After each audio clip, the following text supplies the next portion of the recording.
मी आज देखील मी निलेशजींना सांगितलं की पालकमंत्री महोदयांबरोबर मी विमानाला आलो, आम्ही एकत्र विमानामध्ये होतो, तिथं देखील मी चर्चा केली, तिथं देखील आमची खेळीमेळीनं चर्चा झाली.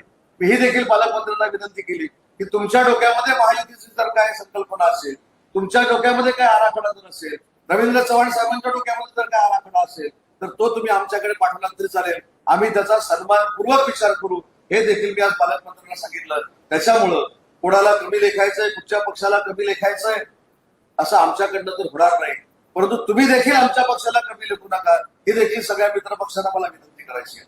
कारण ज्या शिवसेनेनं एकनाथ शिंदे साहेबांच्या नेतृत्वाखाली लोकसभेनंतर एक महाराष्ट्रामध्ये वातावरण तयार केलं, या बहिणींना न्याय देण्याचा प्रयत्न केला, तरुणांना न्याय देण्याचा प्रयत्न केला, शिंदे साहेबांच्या नेतृत्वाखाली, देवेंद्रजींच्या नेतृत्वाखाली आणि अजितदादांच्या नेतृत्वाखाली जी निवडणूक झाली त्या निवडणुकीला एकनाथ शिंदे साहेबांनी निर्माण केलेल्या योजनांचा नक्की फायदा झालाय, हे महाराष्ट्रातलं कोणी नाकारू शकत नाही. आणि म्हणून ज्या पद्धतीने एकनाथ शिंदे साहेब मित्रपक्षाचा सन्मान करतात, ज्या पद्धतीने आम्ही सगळे मित्रपक्षाचा सन्मान करतो, तसाच सन्मान मित्रपक्षाने देखील आमचा केला पाहिजे.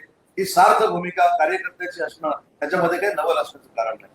त्याच्यामुळे मी जरी आज आलो असतो तरी व्यासपीठावरची मंडळी जे ठरवतील त्यांच्यासोबत मी आहे.